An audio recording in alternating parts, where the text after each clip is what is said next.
Hello students. Last lecture में हमने start किया था बायोटिक कंपोनेंट या जैविक घटक। जैविक घटक के बारे में हम पढ़ रहे थे, बायोटिक कंपोनेंट के बारे में हम स्टडी कर रहे थे, जिसके अंदर हमने देखा था कि प्रोड्यूसर्स होते हैं जिन्हें हम ऑटोट्रोफ्स या उत्पादक या स्वयं पोषी बोला जाता है उनको। और दूसरा जो पार्ट था उसके अंदर हमने देखा था कंज्यूमर। कंज्यूमर को हमने दो पार्ट्स के अंदर डिवाइड कर दिया था, एक था मैक्रो और दूसरा था माइक्रो, जिसके अंदर से माइक्रो अभी हमें स्टडी करना है। ठीक है। प्रोड्यूसर जो हैं इकोसिस्टम के अंदर अपनी बहुत ज़्यादा अहमियत रखते हैं, बहुत ज़्यादा इम्पोर्टेंस रखते हैं। एनर्जी फ्लो जब इकोसिस्टम के अंदर होता है तो वो प्रोड्यूसर से ही स्टार्ट होकर नेक्स्ट आगे बढ़ता है। ठीक है। तो अब जो प्रोड्यूसर्स हैं उतने ही इम्पोर्टेंस यहाँ पर डीकम्पोजर या अपघटक भी रखते हैं। ठीक है। डीकम्पोजर को पढ़ने से पहले हम एक बार ये चार्ट देख लेते हैं, जिसके अंदर हमने पढ़ा था कि प्रोड्यूसर जो है वो उत्पादक हैं, सूर्य की रोशनी में अपना भोजन बना रहे हैं, फूड बना रहे हैं। इनको किसने खाया? शाकाहारी ने या हर्बीवोर्स ने? इस हर्बीवोर्स को किसने बनाया फूड? कार्निवोर्स ने, जो कि छोटे कार्निवोर्स हैं। और टॉप कार्निवोर्स को फूड बनाया। टॉप कार्निवोर्स का जो फूड था वो क्या था? कार्निवोर्स, मांसाहारी। ठीक है। इसके अंदर सबसे पहले हम फर्स्ट कंज्यूमर की बात करें, पहले उपभोक्ता की बात करें, तो वो कौन था? हर्बीवोर्स, क्योंकि इसने एनर्जी या फूड जो है वो कहाँ से ली? प्रोड्यूसर से ली। उसके बाद हर्बीवोर्स को खाया था कार्निवोर्स ने, इसलिए ये सेकंड कंज्यूमर कहलाया, क्योंकि इसने कंज्यूम किया हर्बीवोर्स या शाकाहारी को। अब बात कर रहे हैं हम टॉप कार्निवोर्स की, इसके अंदर ये आ जाएगा थर्ड कंज्यूमर, क्योंकि अब इस तरह से क्या होगा, जब एक से दूसरे को न्यूट्रिशन मिलेगा, दूसरे से तीसरे को न्यूट्रिशन मिलेगा, तो ये चेन जो है इस तरह से आगे बढ़ती जाएगी और यहाँ पर जो कंज्यूमर है उनका नंबर भी क्या होगा? इंक्रीज होता रहेगा। ठीक है।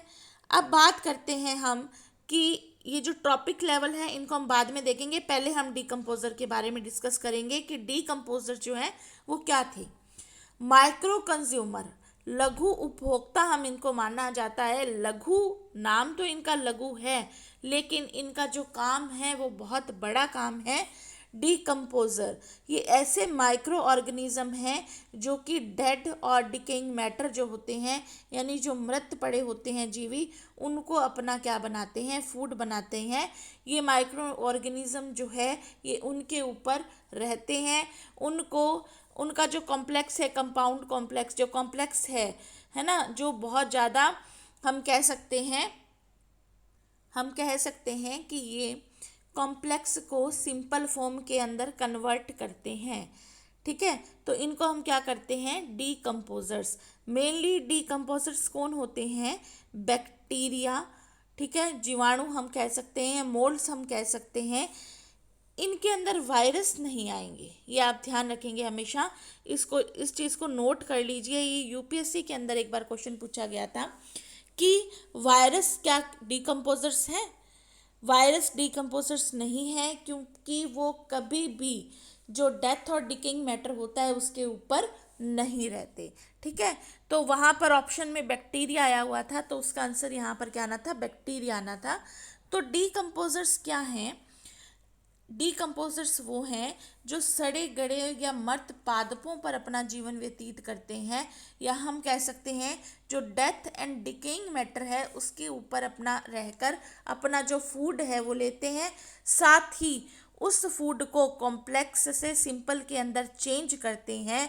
और एक चीज़ और, जो डीकम्पोजर्स हैं वो क्या करते हैं? उन जो मरे हुए जितने भी जीव हैं उनके ऊपर जब वो बैठते हैं, ठीक है, तो उनको इतना ज़्यादा सिंपल वे में कर देते हैं कि उनके जितने भी कंपाउंड्स होते हैं वो सारे के सारे कहाँ पर आ जाते हैं?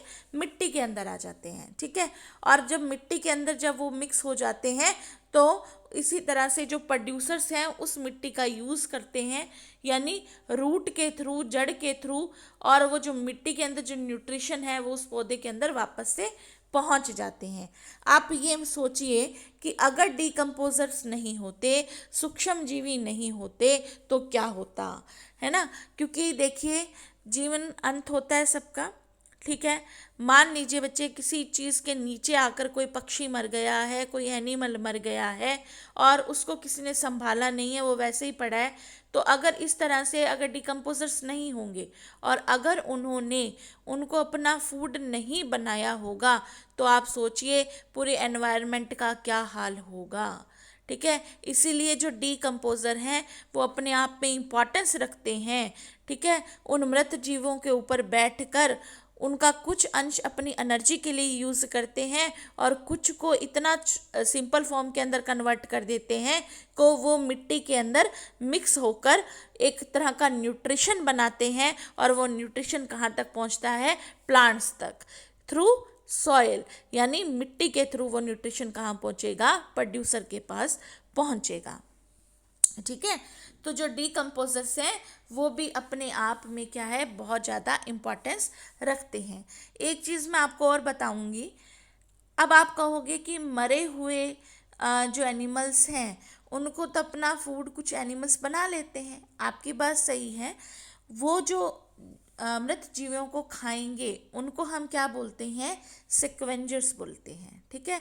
यानी ऐसे एनिमल्स जो कि मृत जीवी को खाएंगे वो कौन हो जाएंगे, सिक्वेंजर्स। और डिकम्पोजर्स क्या कर रहे हैं, उस मटेरियल को डिकम्पोज कर रहे हैं, यानी सिंपल फॉर्म के अंदर कन्वर्ट करके उनको दोबारा से रिसाइकलिंग कर रहे हैं उनकी, ठीक है।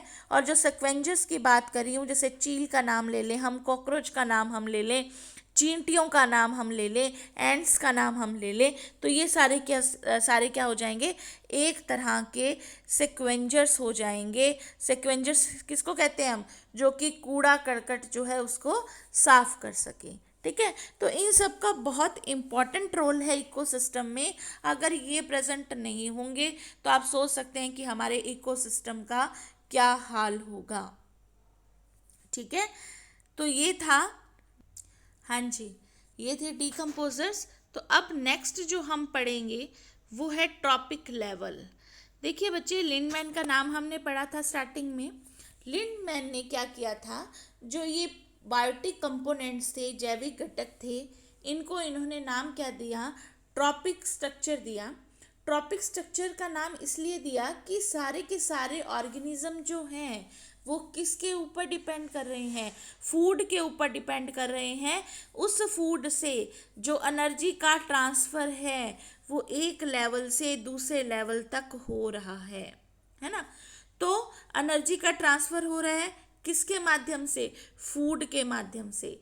इसीलिए इस बायोटिक घटक को इन्होंने क्या नाम दिया, पोषक संरचना या ट्रॉपिक स्ट्रक्चर।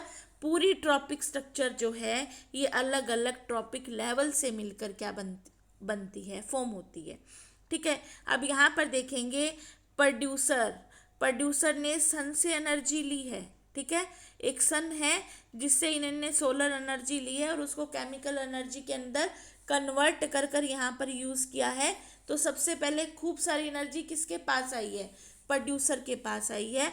इसलिए इसे क्या बोलेंगे हम, फर्स्ट ट्रॉपिक लेवल या पहला पोषक स्तर, ठीक है।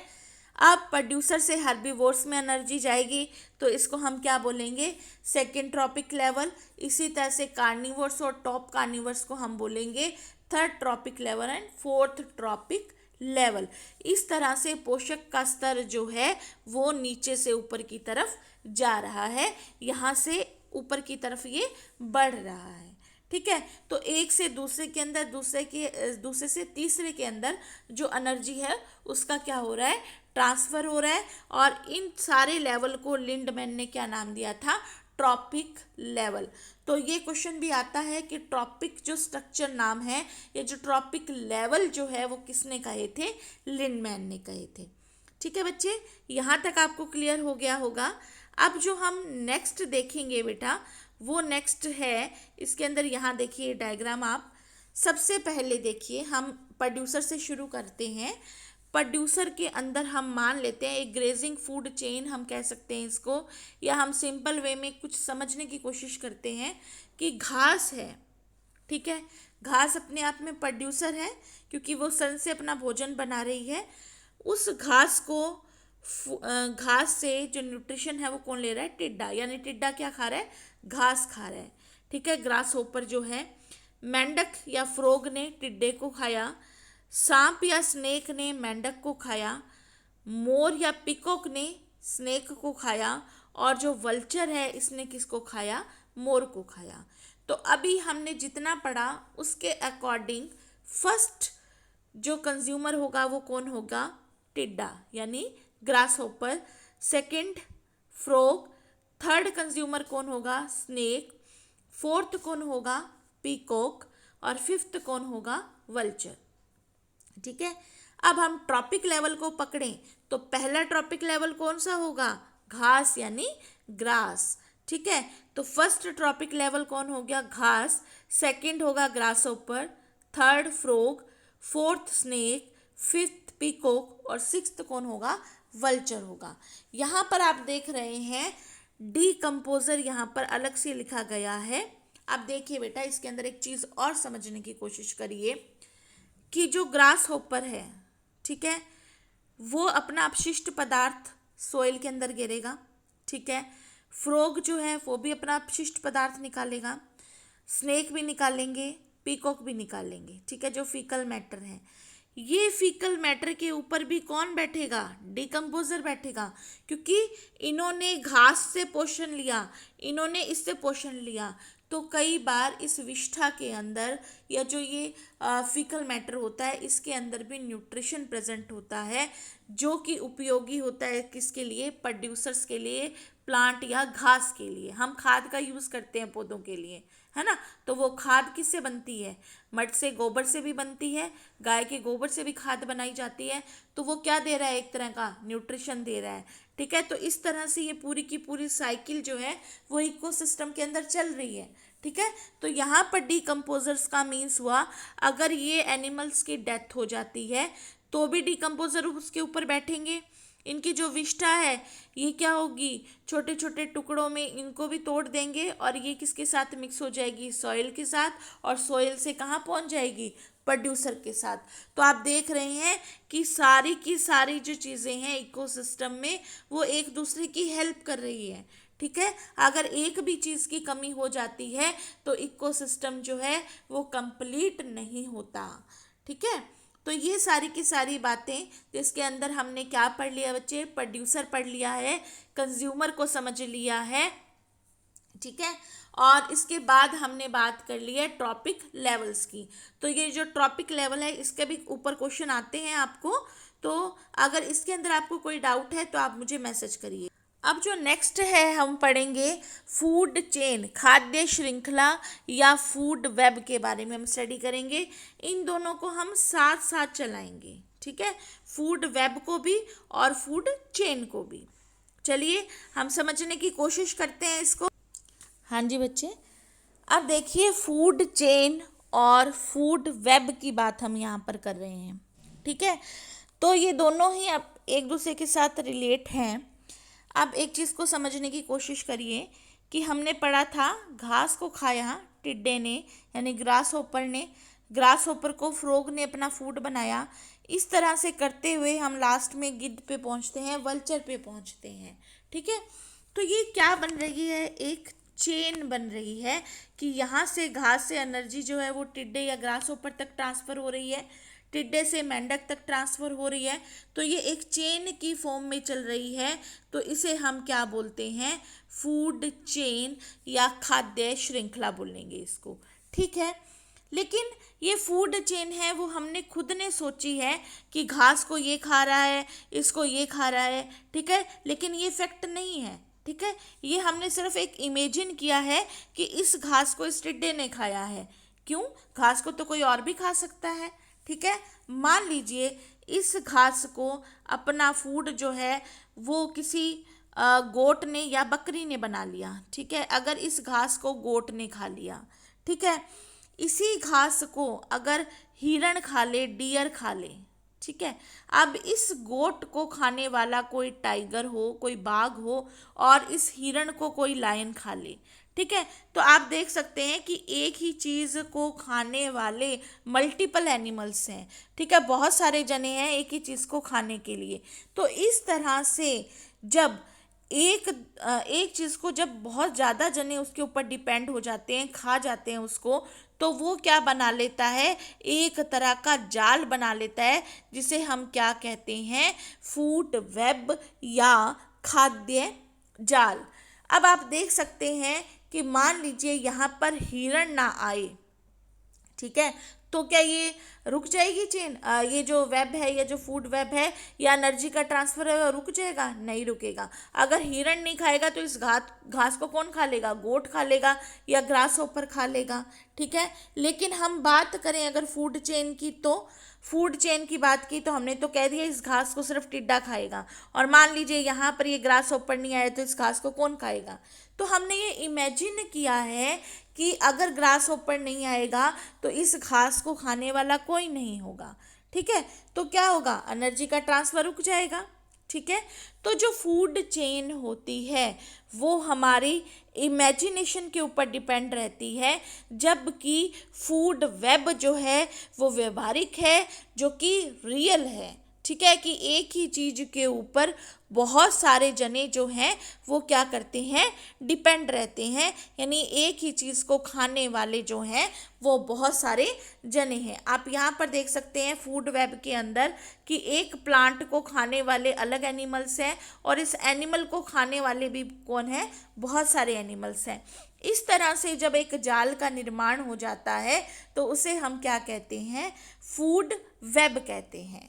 दूसरी चीज सुनिए, एक चीज को खाने वाले जब बहुत सारे जने होंगे तो यहाँ पर हम कौन सा वर्ड यूज कर सकते हैं कि इनको बहुत सारे जनों ने खा लिया है, ठीक है। तो ये एक तरह की कौन सी क्या बन जाएगी, ये जाल बहुत ज़्यादा सघन हो जाएगी, यानी इसके अंदर बहुत सारे जने जो हैं वो आ जाएंगे, तो ये बहुत ज़्यादा कंडेंस हो जाएगी, ठीक है, बहुत ज़्यादा भर जाएगी। जितनी ज़्यादा फूड वेब सघन होगी, एनर्जी का ट्रांसफ़र उतना ही ज़्यादा होगा, और जो इकोसिस्टम है वो उतना ही क्या होगा, यहाँ पर स्टेबल होगा, ठीक है। अगर मैं बात कर लूँ यहाँ पर दोबारा से फूड चेन की, तो फूड चेन का जो ट्रांसफर ऑफ एनर्जी लेवल है, जितनी छोटी फूड चेन होगी उतना ज़्यादा जो एनर्जी का ट्रांसफर होगा वो क्या होगा, ज़्यादा होगा, ठीक है।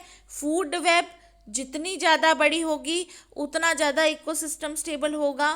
फूड चेन खाद्य श्रृंखला जितनी छोटी होगी उतना ज़्यादा क्या होगा, उतनी ज़्यादा एनर्जी का ट्रांसफ़र होगा और इकोसिस्टम जो है वो स्टेबल होगा। इस चीज़ को और ज़्यादा क्लियर करने के लिए हम लिंडमैन के 10% एनर्जी फ्लो के ऊपर आते हैं कि लिंडमैन ने कहा था कि 10% एनर्जी जो है वो एक जने से दूसरे जने के अंदर ट्रांसफ़र होती है। इसे बोला गया था 10% ऊर्जा का नियम या एनर्जी का नियम इसको बोलते हैं, ठीक है। तो लिंडमैन ने इसको दिया था, इनका कहने का मतलब था, फॉर एग्जाम्पल घास ने सन से ऊर्जा ली, ठीक है, सोलर एनर्जी ली और फूड को बनाया, ठीक है। अब इस घास के पास मान लीजिए आप 1000 कैलोरी या 1000 कैलोरी क्या है, फूड एनर्जी है, ठीक है।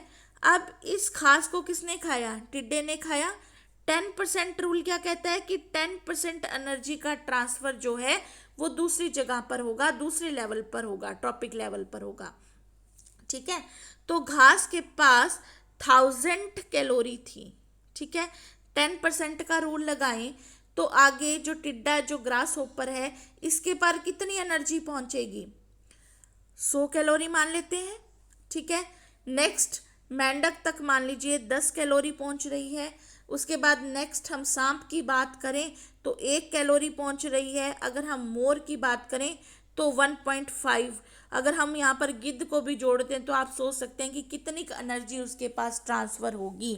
तो कहने का मतलब है अगर हम यहाँ तक अपनी इस फूड चेन को चलाते हैं तो एनर्जी का ट्रांसफ़र यहाँ से लेकर यहाँ तक क्या हो रहा है, कम हो रहा है ना।